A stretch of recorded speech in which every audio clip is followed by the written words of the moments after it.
When the Malachim saw what's happening, the sea is splitting, and the Jews are being rescued, and the Egyptians are drowning, they wanted to sing. My creatures, the creation of my hands, are sinking, are dying, drowning in the sea, and you're going to say Shira? What do you mean? You did the miracle. You wanted them to drown because they were trying to enslave the Jewish people. That's true, but don't say Shira. Don't say Shira. You have to recognize that this is, the Jews said Shira. The Jews he didn't mind, but not the Malachim. The Jews have to say Shira because they were rescued. They were saved. When you're saved, you have to say Shira. But the Malachim in heaven represent a more ideological space. They don't represent the dirty one. In the real world, we're not happy that there has to be violence, even when it's moral violence. You see, this is, by the way, if you misconstrue it, this is where Jewish Leftism comes from. Because you see here that we're basically showing compassion for those who try to kill us, okay? Yitzchak Rabin, after the 6-Day War, speaks on Mount Scopus, and he says, our soldiers somehow don't feel the right to celebrate the victory of the 6-Day War. Rabin was being a classic Jew, but it was the beginning of the beginning of the downfall of Israel's moral stand, Oslo, etc., because it makes you apologetic. Oh, so that means we're wrong, we're morally wrong. The Jews were supposed to sing, but the Malachim were not supposed to sing. Very big difference. When you're in heaven, you have to see the bigger perspective. Bigger perspective is that we hope humanity will reach a point where nobody has to drown, where there doesn't have to be war, because war is always painful. But down here, you have to sing, because if you don't sing and you're apologetic for your victory, innocent children will end up dying.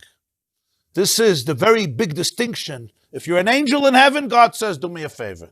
Don't sing, okay? It's not time to party yet. When there won't be evil, you'll party. That's what he's saying. But the point is, Hashem doesn't rejoice. You don't say, Hoidul Hashem ki toiv. Even Hashem doesn't feel he's in a state of toiv. There's something missing. There's something blemished here. Of course, that's what they are. And Malachim are emotions. Malachim are emotions, just like we are emotions. We just hide them. Malachim don't hide them. That's it. Of course they're emotions. What else is there besides emotions?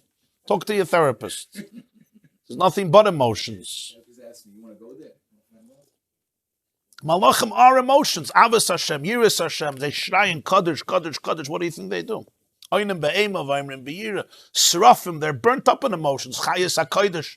They're called Chayas HaKadosh. What does Chayas HaKadosh mean? Holy animals. What are animals? Take a look at cheetahs, tigers, lions. Ask them if they have emotions. Elephants, they have emotions. Who do they have emotions? So actually becoming like a super spiritual is in a way a sickness. No. I tell my very liberal friends, I said, you guys are right. You're just messianic.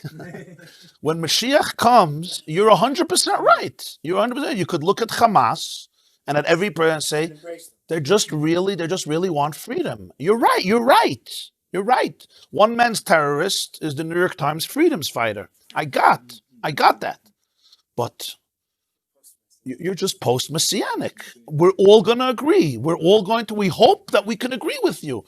Unfortunately, we're not there yet. They did not defeat Hitler by sending him a bouquet of roses and signing him up for an anger management therapy session in Los Angeles. Right? They did not do that. That's not how Hitler was defeated. Hitler was defeated through unapologetic, decisive war by the Allies. That's it. So you have to know where you are. So back to our discussion. So if Hashem does not rejoice in the harm of people, even in Rishayim, Amir Rebbe Lazar says, Hu einoisas, aval acherim mesis. He himself will never celebrate. But others he causes to celebrate. That's what happens. Haman was very, very happy. Ha'ir Shushan, Navoicha, the Jewish people were confused. But Hamelech v'Haman yashru lishtos. They kanamid iksiv kein yasis v'lo iksiv yasus shmamina. Yasis means he will make others rejoice, but not yasus. He himself will not rejoice. So this is the idea that Haman was happy, Achashverosh was happy. but not that God himself was happy. In fact, I think the Chassam Sofer interprets this Gemara very differently. It's not even talking about the Jews, it's talking about the Persians and Haman. That Rabbi Shua ben Levi was saying that even before Purim, you have to understand that God is not rejoicing with the defeat of Vashti and with the defeat of Haman. He wanted the Jews should rejoice because we were saved, but he himself would not rejoice because the fact that there is evil that has to be defeated is never the ultimate joy, which is why when we do the Makkos, right, it says I think that Barbanel says we pour out a little wine, which is joy, because even though it had to happen, but there is an element of decreased joy that this is how the world has to work, that moral violence is necessary to avoid immoral violence. But it is in an incomplete world. You have to sometimes employ moral violence to defeat immoral violence, unlike Gandhi's pacifist philosophies. If you're an angel, it's great to be a pacifist. If you're a human being, sometimes Habala Hargach, Hashkem Lahargach.